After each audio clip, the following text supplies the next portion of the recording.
and thanks for joining us on another special edition of Two Guys and a Lot of Wine. I'm Bobby P. And I'm Rocky Holland. And Rocky, we're joined by a special guest, Yes, not including your wife. Brian Mitchell of the Max Restaurant Group, the beverage director, as well as the head of the New England Wine Academy. Is that what it's called? Yes. So we'll be talking a little bit about that. And we are doing something in almost the 9 years we've never done, a complete aeration show. Is it good, is it bad, or is it indifferent? We are set up to taste 4 wines tonight, 2 to 3 different ways, and the 2 experts down here toward my left are going to probably know more than me when it comes to does it make a difference or not. So I'm very anxious to see what everybody thinks tonight about I got to tell you, when it comes to aeration, decanting, it's one of those things that you can ask 5 experts and they'll tell you 5 different things. But I would definitely defer to Mr. Mitchell here about that type of thing, because I can only imagine how many glasses of wine you've poured in your day. Few, more than me. So you would be knowledgeable in this. And they're going to taste better because he was generous enough to bring in the Riedel glasses. So it's going to taste better anyway. Yes, everything's better out of the Riedel glass. So Rocky, you brought in the first bottle. It's not on this end of the table. What are we starting off with? Okay, so this is from Lake County. It is I guess it's called a Meritage. It's not pronounced Meritage, in spite of that's what most people call it. A Meritage, which is just basically a Bordeaux blend. It's what we call a Bordeaux blend in America, but it's going to have your basics. I don't know what the percentages are. Your basics of Cab Sauv, Merlot, Cab Franc, Petit Verdot, probably not any. Well, there might be some Malbec if it's from California. But this is a wine that I got on a website called Wine Still Sold Out. A guy that introduced me to that website sent me a text message one day, and he said, "Buy the Alienor," with exclamation points across my screen. And so I only bought 4 of them, and I regret that because it was really good for $18. I thought it drank like a $50 bottle. That was 3 years ago. It's a 2010. I don't know if it's still, if it's kicked by now, but I figured it would be good for this show because we're going to try it. This one right here is fresh out of the bottle. All right, so we should tell our audience. So the first one on the right, or the right one, is fresh out of the bottle. Yep. The one in the middle is forced aeration, which we'll go into later with the Aeration aerator, battery operated. And the first one here on the left is the decanted. Yes. So the premise of the show today, I guess I completely forgot to mention, is that we're talking about aeration and decanting, and when do you aerate, when do you not aerate, and how much, how long. So we'll see, based on what they do, which one's jump right best. in with the first one. Okay, so this is fresh out of the bottle. I'm sorry, we'll do the fresh one on the bottom. I'm sorry, right? That's Yep. on the right. So let's start on the right. And if anybody wants to jump in with their thoughts about it, I guess we could go through and just sniff them. Should we talk a little bit about why you might decant? Take the floor, sir. Okay. Why would you decant? Well, I think there's 2 real reasons why you decant. One is to take a wine that maybe has been sitting for a little bit and has developed some sediment, and you want to decant the clear wine off of that sediment. So for an older wine, 2010, maybe just getting to the point where it's maybe throwing some sediment. Sometimes it's good to not have those solid particulates in your glass when you pour it. And then the other reason is what we're talking about tonight, which is incorporating some air into the wine. So that could be used for a younger wine. It could be used for an older wine. Each wine is a little bit different, and everybody's tastes are a little bit different. So it sort of depends on what you're trying to get and the goal that you're trying to achieve, and where you're trying to go with the wine. And I did a quick smell test with the 3, and there's a noticeable difference between each one. There should be, yeah. Totally. So I don't know if I mentioned the decanted wine was decanted for roughly 2 hours. Yeah. And so I know people that say you can decant wine for 10 hours, that kind of thing. I don't really buy into that concept. I think we had a 07 Barbaresco over the weekend, and I asked a couple of people, I'm curious, how long would you decant 07 Barbaresco, or would you decant it at all? Yeah, so that's sort of an internal question. It's like, when do I open my wine, and how long should I decant it, things like that. Again, each one's different, and everybody's tastes and goals for drinking are a little bit different. I would say the older the wine, the less period you need to have the wine in the decanter, because the more oxygen that gets into that wine's going to fade a little faster. So wines that are maybe 10 years old, like this wine, I would say an hour or 2 is probably ideal. If you have a 10, 12-year-old bottle of Barbaresco, an hour or 2 is probably a max. Okay. And it's funny because that's what we've always talked about. It's perfect when it's just like the sophisticated people like us. We can wait around for an hour and a half for that bottle to decant. But if you're in that pinch and you're having a party, you want to open up a good bottle. That's where I think there's a need or a conversation we can have about the forced aeration with the one that I have, the Aeration, and also just the one that's just a handheld one. Yep. And I just took a sip of the forced aeration, and there's a noticeable difference Absolutely. right off the bat. Whether it's good or not, I mean, I think it has opened up a little bit for my taste buds. I definitely don't prefer it right out of the bottle. It's a little more acidic right out of the Yeah. bottom. Yeah, it's a little too It's a little strong. tight, as they say. So the oxygen that you're going to get, whether it's through one of the aerators or from a decanting, is kind of the point, and it's that oxygen integration into the wine that's going to help. You know, we use the old term breathing, but it's going to help the wine sort of soften and open up a little bit. You've got a wine that's sat for about 10 years in the bottle, and you've got tannins, you've got other components in there, flavor components and whatnot, and flavor esters that, you know, literally they're mixing with oxygen is going to help kind of open them up and let them kind of express themselves better. So yeah, having a little bit of oxygen in there. I mean, going right down the wine list, the three here, you know, you've got sort of a little bit tighter expression. You know, it's pretty classic when you work your way down the line here.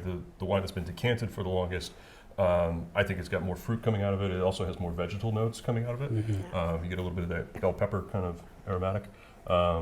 The other thing is the tannins, the sort of those astringent aspects of the wine. The more oxygen you get in and the more you let it sit, I think those are going to sort of soften up a little bit. And taste-wise, this wine definitely has a little bit of that. So I think the acid level is pretty consistent throughout because that's not going to change through decanting. But it's that tannin structure that creates a little bit of You know, mouthfeel and Brian, I'm vibrancy. going to agree with you. I think the one that's been decanted Is that the Definitely one that you prefer the most? is the one that's really showing the characteristic of the wine. It probably is the kind of best. amazing. This is right in between the two. You know, Right. this one's definitely softened up a bit. Yeah.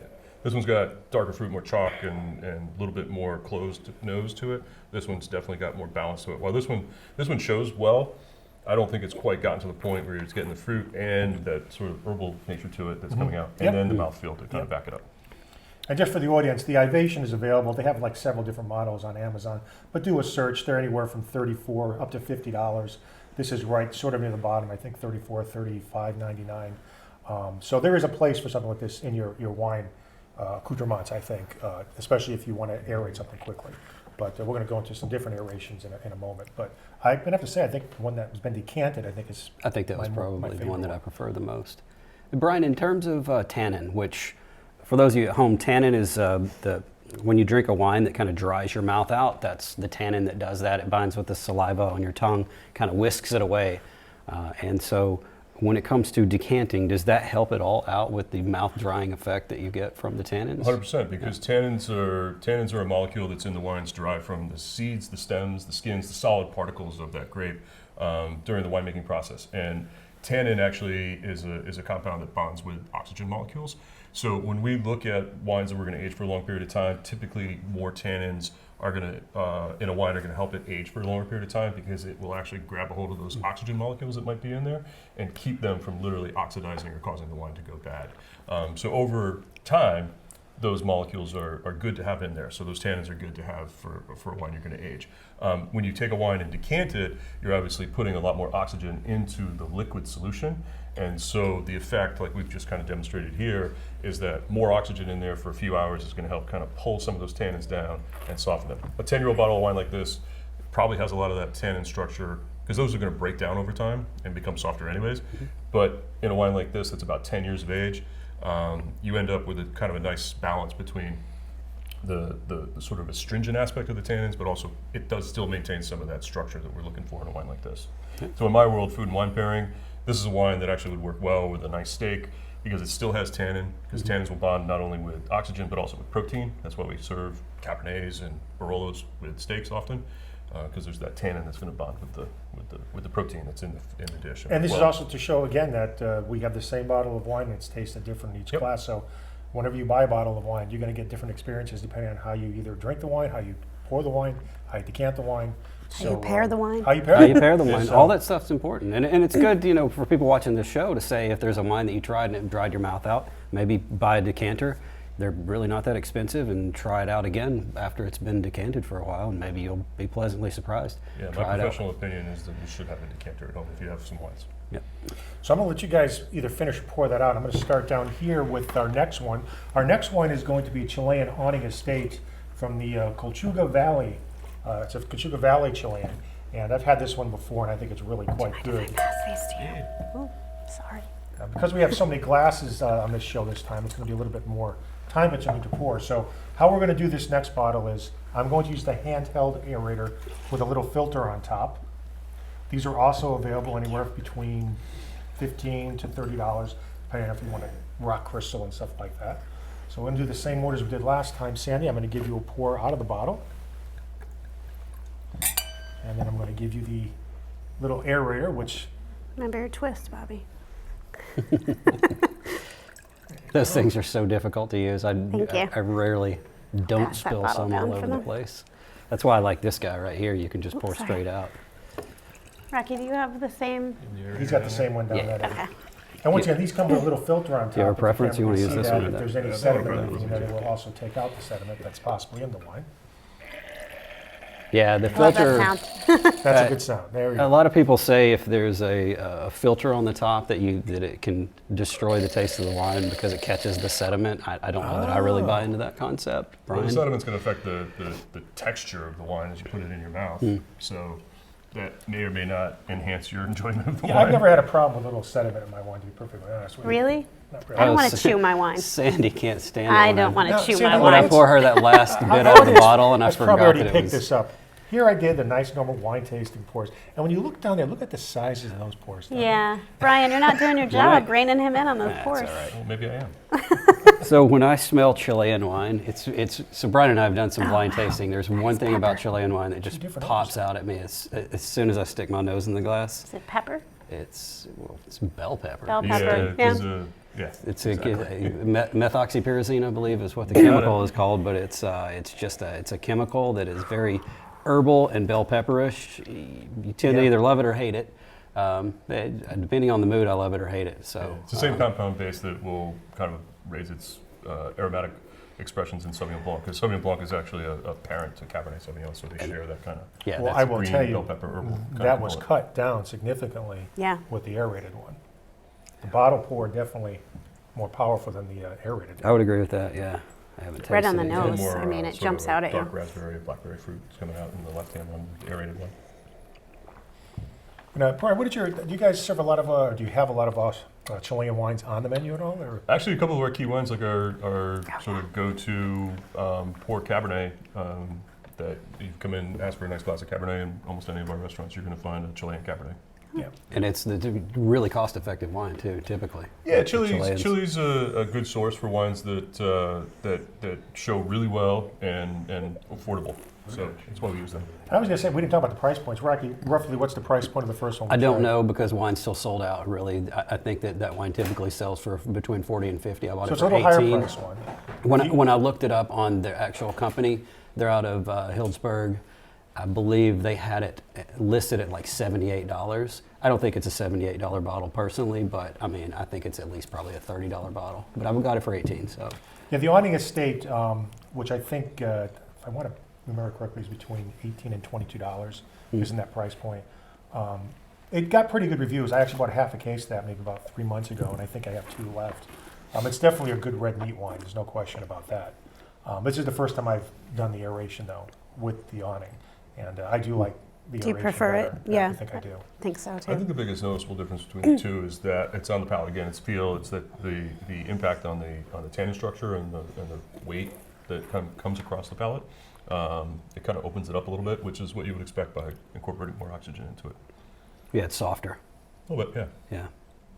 Now, your aerator down that end made a noise. My aerator was kind of wimpy and His quiet is a down little wider. If you Is that what it is? if you put the two together, you can see that If it his is a little doesn't make wider a at noise, the it's not base. doing its job as So- an aerator. I hate So, to Rocky, tell you that. Your aerator's bigger than mine. This was my aerator is bigger than yours, Bobby, but this guy right here is told the mini aerator. We have a lot of scatological humor on this show here, Brian. I hope you don't regret coming on yet. But so preference, which right? the Aeration. aerated? Absolutely. Yeah, I Actually, think it's so, the yeah. first one. Do you? Yeah. It's just too much bell pepper in my face. And I do See, I also think want the to say aerated that one has more bell pepper. for Brian for bringing the Riddell glasses, we actually did a show on Riddell glasses probably 5 years ago. Jim he had a whole set. And I gotta be honest with you, we did a side-by-side comparison of just tasting the wine out of the different glasses. And these glasses make a difference in flavor. I don't think there's any Absolutely. question about it. Whether it's because how your nose fits in or how the glasses are actually shaped, the thickness of the glass, there's still a difference. Well, in the there's wine. definitely an impact on the shape of the glass because we use in the restaurants, I use for tasting, we use these actual wine glasses for our blind tasting. But having a medium-sized bowl with a good tulip shape is important because when you swirl it around, you're opening up that wine you actually increase the surface area for evaporation, which is going to carry the molecules that you smell, and then the tulip shape kind of concentrates that towards the nose. So having a good tulip-shaped glass that's not too big like this is good. You know, I know that's not a glass, but that trophy, I guess, on the end there. I mean, it could be a glass. It is theoretically a glass, but it opens up, so it's not going to do as good a job to kind of concentrate those aromatic compounds. So what about those like balloon glasses that you see? Do those actually? I'm not a huge fan of them unless they do taper towards the top a little Okay. bit. They're hard to kind of swirl Yeah. sometimes, and It goes off the yeah. side. So unless you have a little bit of a taper, that's really kind of the key to it. But I think at home and in the restaurants we use kind of a similar sort of just tulip-shaped glass like this to kind of facilitate the best expressions of the wine. And a little factoid too, Robert Parker of Wine Advocate, there's only 2 non-wine things that he has ever advocated for. Let's see what I did there. 2 things that he's ever sponsored, and it was the Riedel glass and the Corvin. Oh, Only 2 Yep. non-wine things. thank that- you. Moving on. We're moving Yeah, on. moving on. So we're going to a California Zin. It's the heavyweight, probably a medium-priced Zin that you probably could find in local stores. I'm going to say it's on the $15 to $18 range. Once again, it's a good solid Zin to go for if you like a good strong California Zin, which I think this is. It has a little body, a little dimension, and I think it's pretty good. Rocky, let me see yours. This thing? Yeah. I think No. Oh, I just want to see the difference. I think they'll hear that as soon as I pour it. Yeah. That's good. yes. And then look at the bubbles. Yep. More bubbles than A mine. little more oxygen. Tiny I think. bubbles. Rocky, your aerator trumped mine. That's right. Turned your wine into Thank you. Everyone. champagne. So Brian, can we talk a little bit about the academy that you? Please. Because I think a lot of times people hear WSET and they're confused. Yep. So can you kind of describe just quickly Yeah, the so- difference between that and court masters? Sure. So my sort of side gig is the New England Wine Academy, and one of the focuses there is Wine and Spirits Education Trust, or WSET. This is an organization that's been around for over 50 years. It's originally from London, but now we spread out around the world, offering a 4-tier level approach to education and testing for the qualifications to support those levels. So up until I kind of established New England Wine Academy in the Hartford area, there really was no option in this area for WSET. You Right. had to go to another city. Yeah, that's what we had to do. Yeah. So, Yeah. but now We had to go to now I Boston. run these classes here. I kind of do some in-person classes as well as hybrid classes, so you can take online and taste with me. But it's a great way if you're either a professional or you're an enthusiast to enhance your experience. And it's wine and spirits, so we do both wine and spirits. There is actually a sake component that Nice. I don't teach at the moment. Okay.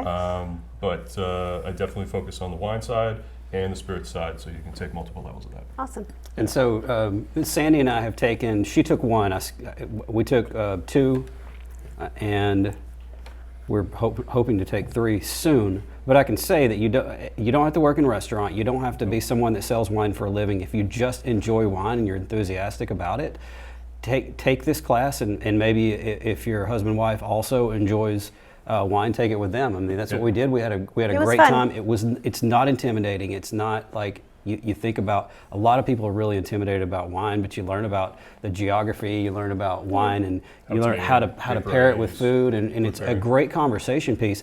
My God, if you're in sales, no salesperson has ever sat at a table where they're trying to land a big client, and when the sommelier comes over, thought, "Gee, I wish I knew less about wine." Like, you always want to know more about wine, and to have a WSET 2, or even what they call it, the Napa Academy, the WSET 1 is golden. So I would highly recommend it. Yeah, and I have students that are both in the industry, the drinks industry, and folks that are just solid enthusiasts that want to learn more. And we start at the beginning with level 1, and you can learn just the basics. You go up to 2, and you learn a little bit more about Yep. winemaking and whatnot. 3 takes it to a little bit more advanced level. You and- start tasting in 3? You actually start tasting, well, we taste you in little 1, bit. 2, and 3, but as far as testing goes, you don't Right. actually have to taste and test until you get to level 3. Okay. By the way, I might add, this is the first wine that I like out of the bottle. I was I just going to say the definitely same And I like thing. think this that's one better probably out of the because bottle. it's This a Zin. one- I think a Zin isn't benefiting from Can the you aeration. bring the bottle It's back too this way? flat. It's too flabby. Yep. I'm not a big Zin drinker in general, but makes sense. it's especially after this thing is oxygenated a little bit. I just don't I think think it needs weakens it a little bit. Yeah. I think if you want a Zin and you like Zin, I think out of the bottle is probably a better way for this particular wine than the aeration. Yeah. Yeah, I kind of do my own aeration. Very. Wow. I know. Sandy hates it when I do that at home. It's what's that called? Aerolating in your mouth, where you kind of like Well, you you take a sip don't and you. spit it out after. You just do it and then swallow it. Yeah, don't do that. He can do that. Wait, but it really does. It sends the. If you can learn to do that without choking, don't try this at home. Try it. Don't try it at a little bit, restaurant. yeah, don't do is it at a key. restaurant. Don't try it at a But restaurant. it really does just suck it a little enhance bit. Suck it into the it. flavor, and it goes back in the palate, and the front palate, the back palate, the side palate, the Yeah. upside down palate. It's Yeah. just it's everywhere. You know, it's It interesting really because helps. for a Zin, which tends to be more higher in alcohol, this to me is the weakest wine we've tasted so far. I think it's you're not really getting that high alcohol content. Yeah. in This particular one's Zin. only, the label says 13%, so it's actually one of the lower ones. Oh, It is? that's Oh, pretty yeah. low. Yeah. That's surprising. That's probably why it So this is ripe fruit and a little bit of cedar, vanilla, and it's, you know, I can see the appeal in both directions here. You have the straight out of the bottle, you get a little bit more of that firm structure. I think in the aerated wine, you get, and this is the same with the other wines we've tasted, the fruit comes out a little bit more. So you get the tannin structure here, the tannins with the air kind of fall secondary to that bright fruit. So actually, if you don't like a high alcohol red wine to begin with, and you still like Zin, this This might would be be a good one to reach be for, and- gravitating to. and- And this is available locally. I can't remember where I got this. Brian one, can but- correct me if I'm wrong, but Zinfandel, the reason that it's typically high alcohol is because the berries ripen at different rates on the vine, and so you can either pay somebody to go in and pick the individual berries, which most people can't do, or you just wait until the ones that are not ripe fully ripen, which means the ones that were ripe are even more ripened. More sugar means more alcohol in the finished product. Yeah, no, so exactly. I that's- mean, in the that's cluster, Zinfandel. you'll have grapes that get to ripeness first and some that don't. And so the growers would typically let the cluster as itself just ripen so that everything was at least ripe, which meant you ended up with Yeah. some grapes that were Yeah. overripe. That's why you ended up with higher alcohol, because you have more sugar. You know, And more flavor. our last wine, and we haven't had an Australian wine on the show, I think, in years. It's been quite Not a that while. I recall. And because they, you know, it's like all wines, they go up, they go down. Australian wines are in, and they're out, and they're back in, they're out. But the Wolfgang Blass is an interesting one. It's hard to find this particular model because I think this is kind of a discontinued one, the red blend from 2016. But I think Wolfgang Blass has been making wine for quite a long time. I think he's originally from Germany, and I think he started a vineyard in Australia. I could be wrong about that. But if you Google that, you'll get a little bit more about it. But I think I gave Rocky one of these a while back, and you said it was pretty good.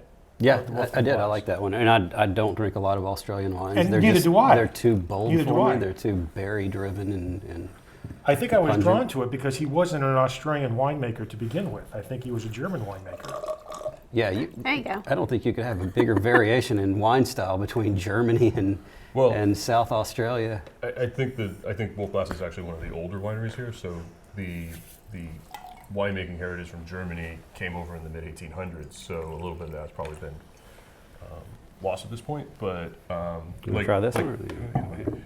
you know, a lot of the other producers that you have in Australia that have been around since the mid 1800s, like, it does make noise. Slurp. That's what it sounds like. That's what it when sounds like, a when we slurp. aerolate it in our all mouth right. as well. You know, so you Be know, careful, Rocky. Stop. Well, the problem is, in order to get it really going in there, you got Uh-huh. to pour Gotta a give it a little decent bit of amount, power, and yeah. so that's why I brought this guy right I here. think that but one actually nobody- sucks air in with it. That's where you get the air. I don't know Yeah. if that one does or not, but That is probably the most blatant and obvious difference in tasting Between the we've two? done It's the- tonight. I think. between the aerated and non-aerated. Yeah. Do the smell first. At least in my palate. Yeah. So do we know what this is? I mean, it's That is a southeastern red blend, Australia. I've got to isn't it? guess at what it is, but nope, it doesn't say. Typically, that's Syrah, Shiraz, and maybe Cabernet. Take a sip, and maybe I can. This is Ooh. actually, before I say too much about this particular wine, I don't want to judge anybody's opinion. You know, we only have a few moments left, I think 3 minutes, but I think this particular red is my favorite out of the four. I like this one. For yeah. a couple reasons, Yeah. but I'm not going to jade anybody's opinion as to why, so it's curious what you guys think. I taste the Syrah in there. It's very blackberry and blueberry driven, in my opinion. It's probably not something that I could drink in the middle of July. No. It's very bold and it's just like a blueberry bomb to me, blueberry and blackberry. But it's, would you say that there's Syrah in here? I mean, I'm thinking there's Syrah here, but I think you've got some Grenache. I think you might have a little Mourvedre. I think you've got probably some Merlot. just a whole bunch of Rhone varietals. Okay. So which way do you like good. it better? This one, it's going to between. I like them both ways, so I'm going to say out of the bottle. Really? I like it aerated better. In the bottle. So, Brian, there are a Really? few remaining minutes. I'll quickly ask you. So, people watching this show in April, but what's, in your opinion, going to be happening with everybody's little panicky mode with the restaurant industry? Yeah, so talking about the pandemic now that has been declared, I think anybody who's involved in customers and guests who are traveling business or just simply dining is going to be affected, and that's pretty much every restaurant out there. But just use common sense. I mean, it's just like when you go out, just I can tell you what we've done. We've attacked it head on, and we are cleaning everything. We are cleaning all of the stuff. Like in one of our restaurants, for instance, you have a caddy that has ketchup and mustard and menus and stuff. We take that off the table with every table turn, and we're cleaning every individual piece, and you get a fresh, clean piece. So in a way, our restaurants are even cleaner than we normally are. We're held to a pretty high standard by the health departments, and now we've just taken it up to an extra ramped it up to an extra level, and there is not much that we are. And you made a good point to me when we were talking about it earlier, is that restaurant, you don't think about this, is actually one of the cleanest places you can go because they have those standards that they already have to adhere to when the Board of Health comes in. You want that A rating, and so they're already we they're have already regular working, inspections, but we also even do our without own this. internal inspections to make sure that we're not, in between those health department inspections, we're not kind of missing something, and I'm involved in that, and we do those on a very regular basis. Well, thank you. Oh, I'm sorry. I think with the parents being home with their kids for the next few weeks, where some of us are going to need to get out We got a and lot eat. of employees So that are hopefully definitely gonna want to hopefully have you'll you see a little more business because of that. So, Rocky, we have to do our best in Oh, glass. best in We're gonna glass. give you 30 seconds here. What is it going to be? I'm voting for my glass. I think I have to go with the Alinor just because I brought it. I'm an Alinor. Kind of in Yeah. love with it, but Brian. I'm going to go with the glass. Okay, so it looks like we've got It's a a tie. split. It's award right down the between middle. Glass and Best in Alinor, so glass, I'm just going to so- set this over here, and it's. you go. You don't want to put it in the whatever. middle of the Yeah, table? we'll if you can get that, we'll get a picture of that later. I think we've got like 15 seconds. So once again, I want to thank my guests. I want to thank Brian for being on the show. I want pleasure. to thank Rocky and Sandy. And obviously, you're watching the show in April. Hopefully, things have started to calm down a little bit. But from two guys in Lotta Wine, thanks for watching. I'm Bobby P. I'm Rocky Holland. And keep all of us in your wine cellar.